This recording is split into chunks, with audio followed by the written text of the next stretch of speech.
नमस्कार, मी अंकिता पवार। स्मार्ट न्यूजच्या आजच्या बुलेटिनमध्ये आपलं स्वागत। आजच्या ठळक घडामोडी। लाल पिवळ्या ध्वजाविरोधात प्रखर आंदोलनाचा इशारा। सापडले हत्यार मात्र शिकारी फरार। बापटगल्ली येथे रोड रोमिओची धुलाई। रूरल इंग्लिश टीचर्स फोरमच्या व्याकरण पुस्तकाचे प्रकाशन। संसदेच्या इमारतीला निळा रंग देण्याची मागणी। राहुल सुळगेकर यांच्या कुटुंबियांना मदतीची मागणी। बकऱ्यांच्या मृत्यूमुळे नुकसानग्रस्तांना भरपाई देण्याची मागणी। धावपटू सुरेश देवरमनी यांच्याशी बातचीत। श्रीराम मंदिरासाठी 15 जानेवारीपासून निधी समर्पण अभियान। राजपुरोहित प्रतिष्ठानतर्फे पुरस्कार वितरण। आयुष्यात अडचणीचे प्रसंग सांगून येत नाहीत, म्हणूनच अशा प्रसंगात पाठीशी उभं राहणारे नाव म्हणजेच अण्वेकर गोल्ड। गेल्या 15 वर्षापासून सोने आणि चांदीच्या दागिन्यावर सर्वात जास्त सुलभ तारण कर्ज रक्कम देणारे आणि सर्वात कमी व्याजदर आकारणारे। कोणत्याही बँकेत सोन्या चांदीचे गहाण ठेवलेले दागिने सोडवून घेऊन आजच्या मार्केट दराप्रमाणे योग्य किमतीस खरेदी करणारे। दागिना असो वा विश्वास, आम्ही मोल जाणतो। अण्वेकर गोल्ड। अण्वेकर गोल्ड 8884388863। आणि आता पाहूयात सविस्तर बातम्या। येत्या दिनांक 17 जानेवारी रोजी हुतात्मा दिन गांभीर्याने आचरण करण्याचा निर्णय मध्यवर्ती महाराष्ट्र एकीकरण समितीच्या बैठकीत घेण्यात आला। तसेच मनपा समोर लाल पिवळा ध्वज लावण्याच्या कृतीचा निषेध करण्यात आला। सदर ध्वज काढून टाकण्याच्या मागणीसाठी बुधवार दिनांक 6 रोजी जिल्हाधिकाऱ्यांना निवेदन देण्याचे ठरविण्यात आले। तसेच जर हा ध्वज हटविला नाही तर आंदोलन छेडण्याचा इशारा देण्यात आला। ग्रामपंचायत निवडणुकीत विजयी झालेल्या समिती उमेदवारांचे अभिनंदन एका ठरावाद्वारे करण्यात आले। बैठकीच्या अध्यक्षस्थानी मध्यवर्तीचे अध्यक्ष दीपक दळवी होते। कार्याध्यक्ष माजी आमदार मनोहर किणेकर यांनीही विचार मांडले। सरचिटणीस माजी महापौर मालोजी अस्टेकर यांनी प्रास्ताविक केले। यावेळी प्रकाश मरकाळे, BS पाटील, BD मोहनगेकर आणि इतर सदस्य उपस्थित होते। त्यावेळी प्रत्येक गावात, प्रत्येक गल्लीत, शहरामध्ये देखील एक 10-12 सभा झाल्या पाहिजे, तालुक्यामध्ये झाल्या पाहिजे आणि मोठ्या प्रमाणात एकदा समजलं पाहिजे की ह्याच्या पुढे जर आम्ही असं काही केलं तर आमचे हातपाय तुटणार आणि त्याशिवाय ते शांतता होणार नाही। आणि तो आज ताळुंकच राहिला, त्याचं घर जळायला आले, त्याचं घर जळायला का आम्ही रिकामी नाही, त्याचा तो जाळा असेल आणि तो जर समितीवर असले आरोप करत मराठी भाषिकावर घर जळायला आले तर ते चुकीचं आहे। आणि अशा जर वळगणा करत असेल तर हेही पोलिसांच्या आणि DCच्या नजरेला लावून दिलं पाहिजे की घर स्वतः जाळणार आणि मराठी भाषिकांच्यावर राहणार। जेव्हा उत्तर कर्नाटकाचा झेंडा लावले त्या कार्यकर्त्यांना त्यांनी अटक करू शकले आणि जेव्हा हा लाल पिवळा लावतात कॉर्पोरेशन समोर तेव्हा ह्यांना का अटक केली नाही त्यांनी, तोही प्रश्न विचारला पाहिजे। आणि जर असं जर चालणार असेल तर प्रत्येक गल्ली गल्लीच्या कोपऱ्यावर भगवे दोष करूया, म्हणजे काढायचं नाही। त्याला तेही समजावून धडकावून सांगा, जर हे थांबणार नाही तर आम्ही प्रत्येक गल्लीच्या कॉर्नरवर लावतो आमचा तो। सापडले हत्यार मात्र शिकारी फरार। वन विभागातील अधिकाऱ्यांनी बेळगाव शहरातील अशोकनगर येथील 50 वर्षीय हौशी शिकारी मोहम्मद अली खान यांच्या घरी छापा टाकला आणि रायफल, जिवंत बुलेट, चाकू, सुरी, एक मशाल, वॉकी टॉकी आणि एक शिकार केलेले शिंग तसेच एक वाहन यासह अनेक वस्तू जप्त केल्या। वन अधिकारी आज सकाळी शिकारीच्या घरातच शिकार म्हणजे छापा टाकण्यास घुसले होते।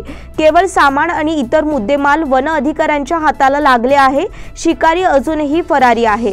गेल्या आठवड्यात कित्तूर वन परिक्षेत्रातील कुळवल्ली जंगलात हरणाची शिकार करण्यासाठी घुसलेल्या 4 जणांपैकी 2 जण 27 डिसेंबरला फरार झाले होते। त्यामुळे आज महमूदच्या घरावर छापा टाकला। त्याच्या घरी तपासणीत वन्यजीव उपकरणे आढळली, ज्यात एक शिंग, .315 रायफल, एक दुर्बीण, 2 चाकू, 2 टॉर्च, 2 वाहनात वावायचे टॉर्च, 2 वॉकी टॉकी, 26 जिवंत बुलेट यांचा समावेश आहे। नागरगाडी ACF CC मिर्ची यांच्या नेतृत्वात हा छापा टाकण्यात आला। परीक्षक CF चंद्रशेखर पाटील, गोलीहळ्ळी RFO श्रीकांत कडोलकर यांच्यासह इतर अधिकारी आणि कर्मचारी या मोहिमेत सहभागी झाले होते। बापटगल्ली येथे रोड रोमिओची धुलाई। बापट गल्ली येथे भर रस्त्यात महिलेची छेड काढणाऱ्या एका रोड रोमिओची नागरिकांनी चांगलीच धुलाई केली। रविवारी सकाळी हा प्रकार घडला। सदर तरुणाने एका महिलेची छेड काढल्याच्या कारणातून दोघा तरुणांनी त्याला हातातील हेल्मेटसह लाथाबुक्क्यांनी मारबडव केली। यावेळी छेड काढणारा तरुण त्या दोघांवरच हल्ला करत असल्यामुळे दोघांपैकी एका तरुणाने तर पार्किंगसाठी ठेवलेला लोखंडी रॉड घेऊन या तरुणावर मारण्याचा प्रयत्न केला। यावेळी आजूबाजूला मोठी गर्दी जमली होती। काही वेळानंतर पोलिसांना बोलावून घेत या तरुणाला खडेबाजार पोलिसांच्या ताब्यात देण्यात आले। रूरल इंग्लिश टीचर्स फोरमच्या व्याकरण पुस्तकाचे प्रकाशन। येथील इंग्रजी अभ्यासक MI पुजारी यांनी लिहिलेल्या द लँड या इंग्रजी व्याकरण पुस्तकाचे प्रकाशन रविवारी करण्यात आले। बेळगाव रूरल इंग्लिश टीचर्स फोरमच्या वतीने शहरातील महिला महाविद्यालयात कार्यक्रमाचे आयोजन करण्यात आले होते। यावेळी जिल्हाधिकारी MG हिरेमठ प्रमुख पाहुणे म्हणून उपस्थित होते। यावेळी बोलताना जिल्हाधिकारी MG हिरेमठ यांनी पालक आणि शिक्षकांना मार्गदर्शन केले, तसेच विद्यार्थ्यांमध्ये आत्मविश्वास निर्माण करण्यासाठी विशेष परिश्रम घेण्याचे आवाहन केले। या इंग्रजी व्याकरण पुस्तकाचा विद्यार्थी आणि शिक्षकांना फायदा होईल असे मत त्यांनी मांडले। MR हिरेमठ MI पुजार यांनी शिक्षण क्षेत्रात केलेल्या कामगिरीबद्दल त्यांचे कौतुक केले। विद्यार्थी संघटना चेअरमन BG वाली इडगी अध्यक्षस्थानी होते, तसेच सुरेश इडगी जिल्हा मुख्याध्यापक संघाचे अध्यक्ष SS मठद, सरचिटणीस रामू गुगवाड आदी उपस्थित होते। संसदेच्या इमारतीला निळा रंग देण्याची मागणी। नव्याने उभारण्यात येणाऱ्या संसदेच्या इमारतीला निळा रंग देण्यात यावा अशी मागणी बसव भीमसेना या संस्थेच्या वतीने करण्यात आली आहे। नव्याने उभारण्यात येणाऱ्या संसद भवनचे भूमिपूजन नुकतेच झाले आहे। या नव्या इमारतीला निळा रंग द्यावा अशी मागणी करणारे निवेदन जिल्हा प्रशासनामार्फत सादर करण्यात आले। लोकसभा अध्यक्षांनी या निवेदनाची प्रत पाठवून देण्यात आली आहे। सदर निवेदन सादर करतेवेळी मल्लेश चौगुले, RS दर्गे, KD मंत्रेशी, JK कुरणे आणि इतर पदाधिकारी उपस्थित होते। दिल्ली येथे नवीन संसद भवन जे बांधण्यात येत आहे, त्या नवीन संसद भवन बांधण्याचं आम्ही स्वागतच करत आहे। परंतु संविधान लिहिलेल्या या देशाचे भारतरत्न डॉक्टर बाबासाहेब आंबेडकरांनी आणि सर्व राष्ट्रीय पुरुषांचे पुतळे सुद्धा या नवीन संसद भवन समोर व्हावे। त्याचबरोबर आम्ही अशी मागणी केलेली आहे की या नवीन संसद भवनला निळा रंग द्यावे आणि या देशामध्ये एक नवीन पायंडा पाडावा म्हणून आम्ही सन्मान्य राष्ट्रपती, सन्मान्य प्रधानमंत्री यांच्याकडे सर्व संघटनातर्फे व बुद्ध बसव आंबेडकर सेनेतर्फे आम्ही मागणी करत आहे। राहुल सुळगेकर यांच्या कुटुंबियांना मदतीची मागणी। उजगाव येथील शहीद जवान राहुल भैरू सुळगेकर यांच्या कुटुंबियांना जाहीर करण्यात आलेली मदत राज्य सरकारने अद्याप दिलेली नाही, तिचे वितरण त्वरित करण्यात यावे अशी मागणी त्यांच्या कुटुंबियांनी केली आहे। श्रीराम सेना हिंदुस्थान संघटनेचे अध्यक्ष रमाकांत कोंडुस्कर आणि इतर पदाधिकाऱ्यांनी या मागणीचे निवेदन जिल्हाधिकाऱ्यांना सादर केले। राहुल भैरू सुळगेकर हा उजगाव येथील जवान शहीद झाला आहे। केंद्र सरकारने त्यांच्यासाठी आवश्यक मदत उपलब्ध करून दिली, मात्र राज्य सरकारने अद्याप सदर मदत दिलेली नाही। याची गंभीर दखल घेण्यात यावी अशी मागणी करण्यात आली। राज्य सरकारकडून कुटुंबियांसाठी 5 एकर जमीन याची ग्वाही देण्यात आली होती, त्याची पूर्तता त्वरित करण्यात यावी अशी मागणी करण्यात आली आहे। यावेळी शहीद राहुलच्या आई गीता सुळगेकर यांच्यासह इतर पदाधिकारी उपस्थित होते। बकऱ्यांच्या मृत्यूमुळे नुकसानग्रस्तांना भरपाई देण्याची मागणी। अलीकडच्या काळात बकऱ्यांच्या मृत्यूच्या घटना घडल्या आहेत। या घटनांचे गांभीर्य प्रशासनाने ओळखावे, तसेच आपदग्रस्त शेतकऱ्यांना आर्थिक मदत द्यावी अशी मागणी राज्य शेळी मेंढी पालन विकास महामंडळाच्या वतीने करण्यात आली आहे। या मागणीचे निवेदन जिल्हाधिकाऱ्यांना सादर करण्यात आले। या निवेदनात म्हटले आहे की बेळगाव तालुक्यातील बेनकनहळ्ळी तसेच गांधीनगर या ठिकाणी बकऱ्यांचा हकनाक बळी गेला आहे। यामागचे कारण शोधून घ्यावे, तसेच नुकसानग्रस्तांना योग्य भरपाई देण्याची मागणी करण्यात आली आहे। धावपटू सुरेश देवरमनी यांच्याशी बातचीत। बेळगावातील ज्येष्ठ राष्ट्रीय धावपटू सुरेश देवरमनी यांनी 70व्या वाढदिवसानिमित्त शुक्रवारी अनोखा उपक्रम राबविला। उजगाव ते बेळगावातील डॉक्टर बाबासाहेब आंबेडकर उद्यानापर्यंत धावत येऊन डॉक्टर आंबेडकर यांच्या पुतळ्याला मानवंदना दिली। या ठिकाणी विविध दलित संघटनांतर्फे त्यांचा सत्कार करण्यात आला। सुरेश देवरमणी यांनी राष्ट्रीय स्तरावर विविध ठिकाणच्या मॅरेथॉन स्पर्धेत भाग घेऊन उल्लेखनीय कामगिरी केली आहे। या संदर्भात त्यांच्याशी स्मार्ट न्यूजचे मुख्य प्रतिनिधी रवी मालशेट यांनी संवाद साधला। बेळगावमधील राष्ट्रीय मास्टर ॲथलेटिक्सपटू सुरेश देवरमणी आज त्यांच्या वाढदिवसानिमित्त स्मार्ट न्यूजच्या कार्यालयाला भेट दिली आहे। आज त्यांच्याशी आम्ही बातचीत करत आहोत त्यांच्या ॲथलेटिक्स स्पर्धेतील चमकदार कामगिरीबद्दल। सुरेश देवरमणी, आपले आज स्मार्ट न्यूजच्या ऑफिसमध्ये आपले स्वागत आहे। आजपर्यंत तुम्ही ह्या ॲथलेटिक्स स्पर्धेत कसं काय उत्तुंग परफॉर्मन्स करू शकला? मी कॉलेजच्या ह्याच्यामध्ये असताना तिथून माझी सुरुवात झाली। मी अगोदर BAच्या पार्ट 1 अशी असतोपर्यंत मी गावामध्ये होतो आणि नंतर मी इथं बेळगावला RPT कॉलेजला वसतिगृहामध्ये आलो। इथं शहरी वातावरणामध्ये मी पहिला खेड्यामध्ये होतो, नंतर शहरी वातावरणामध्ये आल्यानंतर मी सगळं इथलं ॲटमॉस्फिअर बघितलो। इथलं ग्राउंडवरती हे वृद्ध माणसं तरुणी सगळे हे व्यायाम वगैरे करत होते। मग त्याच्याबद्दल मी प्रोत्साहन घेऊन मी सुरुवात केली, तिथून सुरुवात केलो मी। श्रीराम मंदिरासाठी 15 जानेवारीपासून निधी समर्पण अभियान। अयोध्या येथील श्रीराम मंदिरासाठी निधी समर्पण अभियान दिनांक 15 जानेवारी ते 5 फेब्रुवारीपर्यंत राबविण्यात येणार आहे, अशी माहिती विश्व हिंदू परिषदेचे क्षेत्रीय संघटना सचिव केशव हेगडे यांनी नुकतीच पत्रकार परिषदेत दिली। बेळगावातील 800 आणि चिकोडी येथील 600 गावांमध्ये सुमारे 10 लाख कुटुंबियांशी संपर्क साधून श्रीराम मंदिर निधी समर्पण अभियान जागृती करण्यात येणार आहे, अशी माहिती त्यांनी दिली। त्याचप्रमाणे जिल्ह्यातील सर्व मठाधीश आणि संत महंत यांसाठी विशेष कार्यक्रमाचे आयोजन आहे। याकरिता निधी संकलन सुरू करण्यात येणार आहे। सदर प्रकल्पासाठी निधी देणाऱ्यांना आयकर कायदा 80G याप्रमाणे सवलत दिली जाणार आहे, अशी माहिती यावेळी देण्यात आली। यावेळी जिल्हा विश्व हिंदू परिषदेचे खजिनदार कृष्णा भट, श्रीकांत कदम, RK बागी आणि इतर पदाधिकारी उपस्थित होते। राजपुरोहित प्रतिष्ठानतर्फे पुरस्कार वितरण। हावेरी येथील श्री गळगनाथ आणि राजपुरोहित प्रतिष्ठान यांच्या वतीने दिनांक 5 जानेवारी रोजी संशोधक पुरस्काराचे वितरण करण्यात येणार आहे, अशी माहिती संस्थेचे पदाधिकारी दुष्यंत नाडगौडा आणि शशिकला हुडेद यांनी पत्रकार परिषदेत दिली। येथील बसवराज कट्टीमणी सभागृहामध्ये सकाळी 11 वाजता हा कार्यक्रम होणार आहे, असे त्यांनी सांगितले। लोकापूर आणि इतर मान्यवर उपस्थित राहणार आहेत। यावर्षी गळगनाथ पुरस्काराचे मानकरी बाळासाहेब लोकापूर आणि डॉक्टर व्यंकटगिरी दळवाई हे आहेत।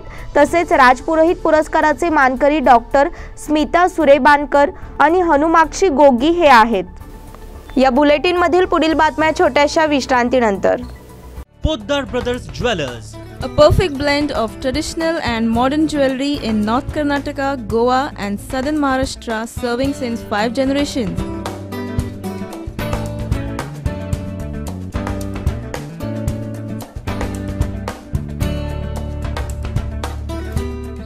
exclusive gold, silver and platinum jewelry showroom.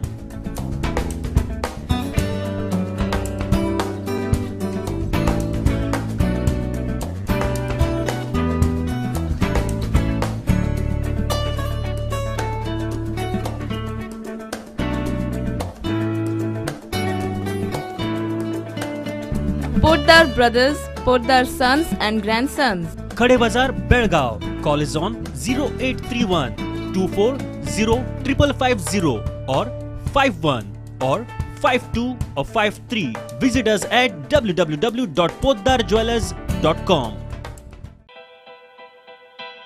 बेलगाम वासियों के पसंद में उतरा उड़ान बार एंड रेस्टोरेंट। सोशल डिस्टेंसिंग का ख्याल रखते हुए हमारा स्टाफ देता है बेहतरीन सर्विस का विश्वास। यहां है पार्टी और फंक्शन के लिए 3 आलीशान हॉल, कारपोरेट डिनर मीटिंग के लिए 3 अलग कक्ष, IPL मैच देखने के लिए 3 बड़े स्क्रीन की विशेष सुविधा। इसके साथ ही साफ सुथरा किचन, जहां हमारा वेल क्वालिफाइड स्टाफ देता है क्वालिटी और हाइजीनिक फूड की गारंटी। तो फिर खाने की हो बात तो आना परिवार के साथ। उड़ान बार एंड रेस्टोरेंट, लिंगराज कॉलेज के पास, बेलगावी। फोन 0831 2435 विश्रांतीनंतर पुन्हा एकदा आपलं स्वागत। महाराष्ट्र एकीकरण युवा समितीच्या वतीने क्रांतीज्योती सावित्रीबाई फुले जयंती साजरी करण्यात आली। वनश्री धनंजय पाटील, तनुजा विनायक कावळे, कोमल हुद्दार यांच्या हस्ते प्रतिमेला पुष्पहार अर्पण करून पूजन करण्यात आले। यावेळी युवा समिती अध्यक्ष शुभम शेळके, कार्याध्यक्ष धनंजय पाटील, उपाध्यक्ष संतोष कृष्णाचे, सरचिटणीस श्रीकांत कदम, विनायक कावळे, सूरज कुडुचकर, रोहन लंगरकांडे, किरण हुद्दार, अभिजित मजुकर, साईनाथ शिरोडकर आणि इतर सदस्य अभिवादनासाठी उपस्थित होते। राष्ट्रवादी काँग्रेसतर्फे सावित्रीबाई फुले जयंती। बेळगाव जिल्हा राष्ट्रवादी काँग्रेस पक्षाच्या वतीने सावित्रीबाई फुले जयंती साजरी करण्यात आली। या निमित्त पक्षाच्या रामलिंगखिंड गल्ली येथील कार्यालयात कार्यक्रमाचे आयोजन करण्यात आले होते। जिल्हाध्यक्ष राजू पाटील यांच्या अध्यक्षतेखाली हा कार्यक्रम झाला। धनपाल अगसीमनी यांच्या हस्ते प्रतिमेचे पूजन करण्यात आले। यावेळी पक्षाचे राज्य सचिव KG पाटील, राज्य नियंत्रण समितीचे सदस्य दुर्गेश मेत्री, प्रवक्ते मुनीर लतीफ, जिल्हा सचिव अमोल देसाई, रामकृष्ण सामरेकर, विनायक पाटील, अल्ताफ सनदी आणि इतर कार्यकर्ते उपस्थित होते। सफाई मजदूर काँग्रेसतर्फे सावित्रीबाई फुले जयंती। अखिल भारतीय सफाई मजदूर काँग्रेस यांच्या वतीने सावित्रीबाई फुले जयंती साजरी करण्यात आली। यावेळी त्यांच्या प्रतिमेचे पूजन करण्यात आले, तसेच त्यांच्या कार्याबद्दल विचार मांडण्यात आले। यावेळी मुरली चव्हाण, विवेक घटकांबळे, परशुराम कांबळे, सुभाष चव्हाण, नीरज बाणस्कर, दयानंद चौगुले, जयंत भंडारी आणि इतर कार्यकर्ते उपस्थित होते। कपिलेश्वर मंदिर येथे आरोग्य तपासणी शिबिर संपन्न। श्री क्षेत्र दक्षिण काशी कपिलेश्वर मंदिर आणि केली हॉस्पिटल यांच्या संयुक्त विद्यमाने मोफत आरोग्य तपासणी शिबिर राबविण्यात आले। केली संचालक डॉक्टर ESC धारवाड, डॉक्टर जिया गुट्टी, डॉक्टर बसवराज, डॉक्टर दर्शित शेट्टी, डॉक्टर आयुब यांचे बहुमोल मार्गदर्शन लाभले। यावेळी मंदिराचे विश्वस्त सुनील बाळेकुंद्री, सतीश निलजकर, राजू भातकांडे, अभिजित चव्हाण, विवेक पाटील, राकेश कलघडगी, अभय लगाडे आदी ट्रस्टी, सेवेकरी, भक्तजन उपस्थित होते। मयेकर नगरात नवनिर्वाचित ग्रामपंचायत सदस्यांचा सत्कार। रामगुरवाडी तालुका खानापूर ग्रामपंचायतीच्या वॉर्ड नंबर 4 मयेकर नगर मधील नवनिर्वाचित सदस्यांचा सत्कार सोहळा रविवारी येथील दत्त मंदिरात नुकताच पार पडला। कार्यक्रमाच्या अध्यक्षस्थानी ज्येष्ठ नागरिक मलगौडा पाटील उपस्थित होते।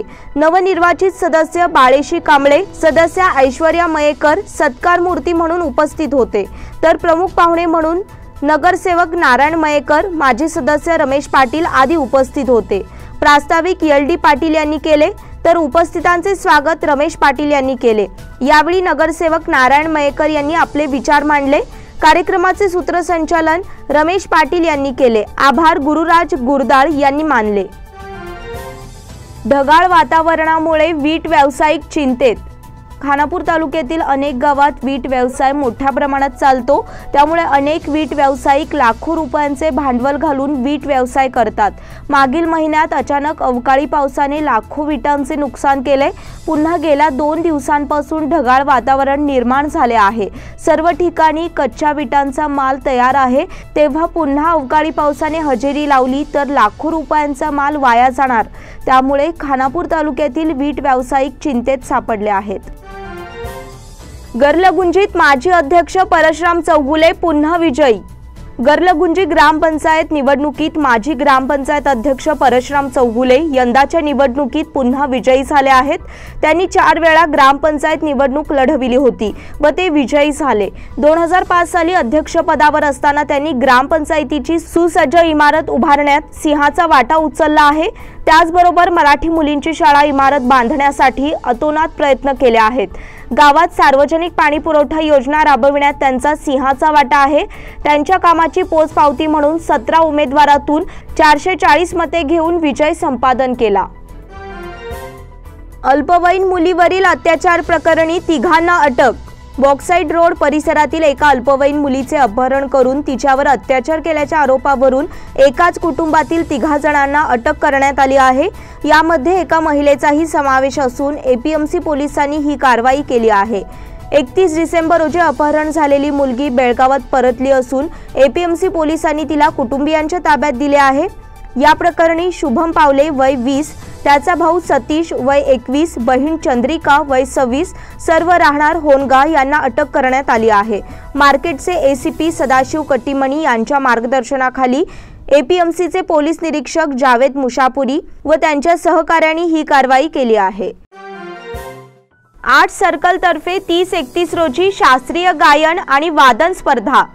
आर्ट सर्कल तर्फे दिनांक 30 आणि 31 जानेवारी रोजी हिंदुस्थानी शास्त्रीय गायन आणि संवादिनी वादन आणि भक्तिगीतांच्या स्पर्धा आयोजित करण्यात आल्या आहेत. या स्पर्धा मराठी, हिंदी आणि कन्नडमध्ये होणार असून वयोमानाप्रमाणे 2 गटात आणि खुल्या गटात होणार आहेत.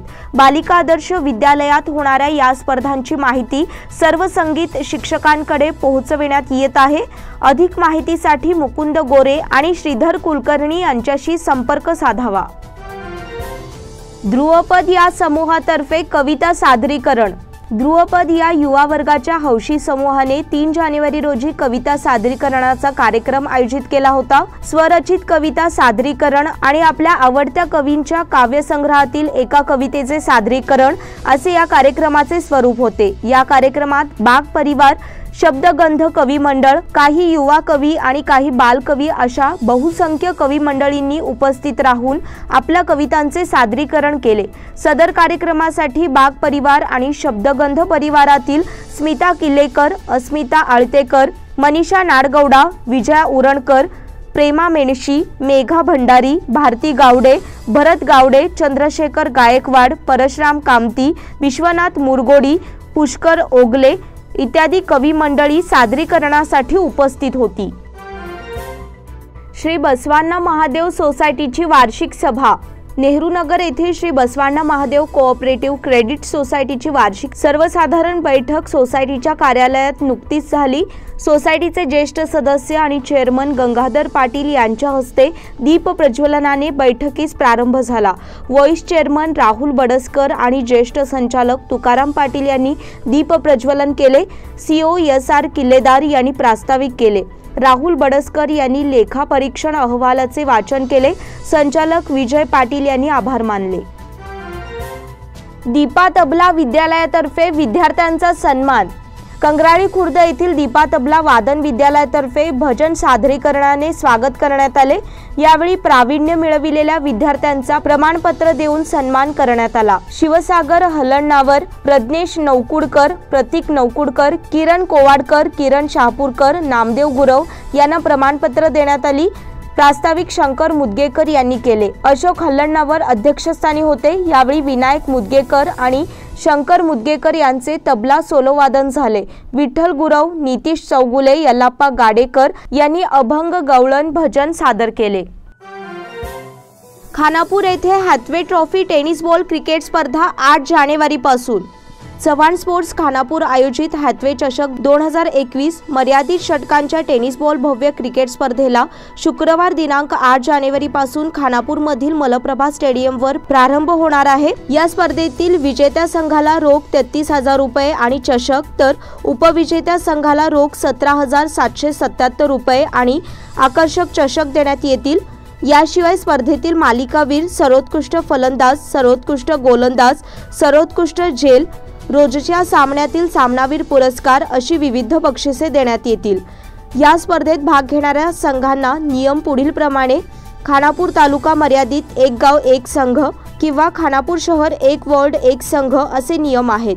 इच्छुक संघांनी अधिक माहितीसाठी सागर चौगुले, खानापूर, मोबाईल क्रमांक 9108452633 किंवा सुनील पारिशवाडकर, खानापूर, मोबाईल क्रमांक 9731974661 यांच्याशी संपर्क साधून नावे नोंदवावीत. रामचंद्र मन्नोळकर चषक टेनिस बॉल क्रिकेट स्पर्धा 26 जानेवारीपासून. रामचंद्र मन्नोळकर पुरस्कृत RM स्पोर्ट्स क्लब हिंडलगा आयोजित मंगळवार दिनांक 26 जानेवारी पासून ग्रामीण भागातील क्रिकेट संघांसाठी मर्यादित 8 षटकांच्या टेनिस बॉल क्रिकेट स्पर्धेला प्रारंभ होणार आहे। या स्पर्धेतील विजेत्या संघाला रोख रुपये 51,000 रुपये आणि रामचंद्र मन्नोळकर चषक, तर उपविजेत्या संघाला रोख रुपये 25,000 रुपये आणि रामचंद्र मन्नोळकर चषक देण्यात येईल। याशिवाय मालिकावीर, सर्वोत्कृष्ट फलंदाज, सर्वोत्कृष्ट गोलंदाज, सर्वोत्कृष्ट झेल आणि या स्पर्धेतील प्रत्येक सामन्यातील सामनावीर पुरस्कार याशिवाय इतर आकर्षक बक्षिसे देण्यात येतील। इच्छुक संघांनी अधिक माहितीसाठी विनय कुलकर्णी मोबाईल क्रमांक 9743426717 किंवा प्रशांत काकतकर मोबाईल क्रमांक 9164088268 किंवा युवराज अगसकेकर मोबाईल क्रमांक 8792685199 यांच्याशी संपर्क साधून नावे नोंदवावीत। Jain 11, Jain Spartan, Jain Blaster, Jain Super King संघांनी उपांत्य फेरीत प्रवेश केला। जैन मारवाडी समाज आयोजित समाज मर्यादित शांती आर्यन स्टील SD पोरवाल संस्कृत साडी पुरस्कृत MSD टेनिस बॉल क्रिकेट स्पर्धेत सोमवारी Jain 11, Jain Spartan, Jain Super king, Jain blaster या संघांनी आपापल्या प्रतिस्पर्धीय संघांवर मात करत उपांत्य फेरीत प्रवेश केला। पहिल्या सामन्यात जैन युनायटेड संघाने जैन चॅम्पियन संघावर 22 धावांनी विजय मिळविला। जैन ब्लास्टर संघाने जैन फ्रेंड्स संघावर 30 धावांनी विजय संपादन केला। जैन शूटर संघाने जैन मावेरी संघावर 6 गडी राखून विजय मिळविला। जैन स्पार्टन संघाने जैन युनायटेड संघावर चुरशीच्या लढतीत 13 धावांनी विजय मिळविला। मंगळवारी सकाळी 9 वाजता उपांत्य फेरीच्या सामन्यांना प्रारंभ होईल। दुपारी 2 वाजता अंतिम सामना खेळविला जाईल। 5 भारतीय खेळाडूंच्या कोरोना चाचणींचा रिपोर्ट निगेटिव्ह।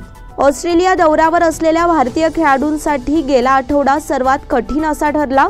5 भारतीय खेळाडूंनी बायो बबल प्रोटोकॉलचा नियम मोडला आणि जेवणासाठी एका रेस्टॉरंटमध्ये गेले।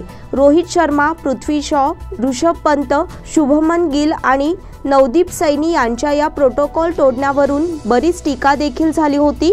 या सर्वांना अन्य खेळाडूंपासून वेगळे ठेवण्यात आले होते। ऑस्ट्रेलियाच्या मीडियाने देखील यावर मोठी टीका केली होती। पंतप्रधान मोदींनी केली सौरव गांगुलीच्या प्रकृतीची विचारपूस।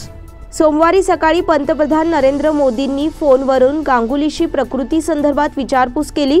उत्तर प्रदेशचे उपमुख्यमंत्री केशव प्रसाद मौर्य यांनी रुग्णालयात जाऊन गांगुलीची भेट घेतली, तर BCCIचे सचिव जय शहा, केंद्रीय मंत्री अनुराग ठाकूर हे कोलकात्यामध्ये सोमवारी सायंकाळी दाखल झाले आहेत। याचबरोबर स्मार्ट न्यूजचे आजचे बुलेटिन इथेच संपले। धन्यवाद। आपलं शहर आता स्मार्ट होतंय, मग तुम्ही कधी स्मार्ट होताय? स्मार्ट न्यूजचे YouTube चॅनल सबस्क्राइब करा, स्मार्ट बना। नोटिफिकेशनसाठी बेल आयकॉनवर क्लिक करा।